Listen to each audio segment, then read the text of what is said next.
হায় রে মানুষ রঙিন ফানুষ দম ফুরাইলে হোক আনন্দ কিংবা বেদনা, প্রেম অথবা বিরহ, সব অনুভূতির গানেই সুর তুলেছেন কণ্ঠে।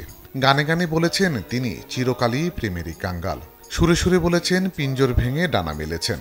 আবার পাথরের পৃথিবীতে কাজের হৃদয়ে খুঁজেছেন জীবনের গল্প। জীবনের গল্প আছে বাংলা সঙ্গীতের এক কিংবদন্তি নাম এন্ড্রু কিশোর। পেশাগত জীবনে প্রথম গান অচিনপুরের রাজকুমারী। তারপর থেকে অচিনপুরের এই প্রেয়সীকে নিয়ে তার যত গান তত সৃষ্টি। সেই প্রেয়সী কখন হয়েছেন বেদের মেয়ে জ্যোৎস্না, আবার কখন হয়েছে ঝিনুক মালার মনের মাঝি। প্রায় 4 দশকের কেরিয়ারে অসংখ্য সিনেমার গান করে হয়েছেন প্লেব্যাক সম্রাট। প্রয়াণের 6ষ্ঠ বার্ষিকীতে স্মৃতির দুয়ার খুলেন তার গানের গীতিকাররা।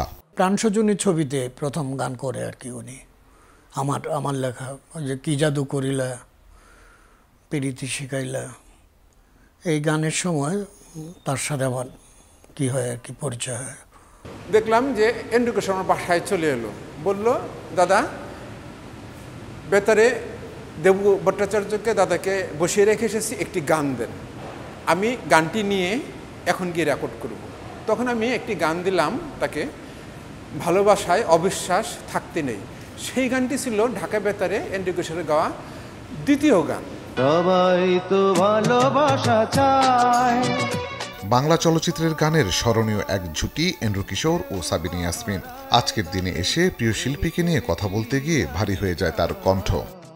এন্ড্রু কিশোরকে নিয়ে কথা বলতে গেলে তো খুব কষ্ট হয়, স্বাভাবিক এটা, কারণ আমরা তো একসঙ্গে যে কত হাজার গান করেছি তার কোনো শেষ নেই।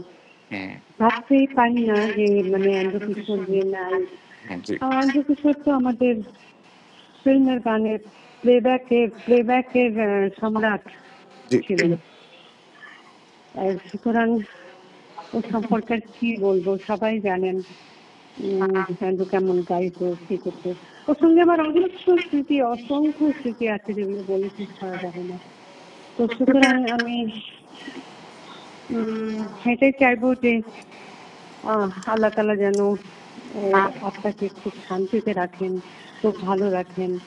এবং আমি জানি যে পৃথিবী যতদিন থাকবে, বাঙালি জাতি যতদিন থাকবে, চাঁদ সূর্য যতদিন থাকবে, আমাদের ততদিনই থাকবেন সবারই মনের মধ্যে।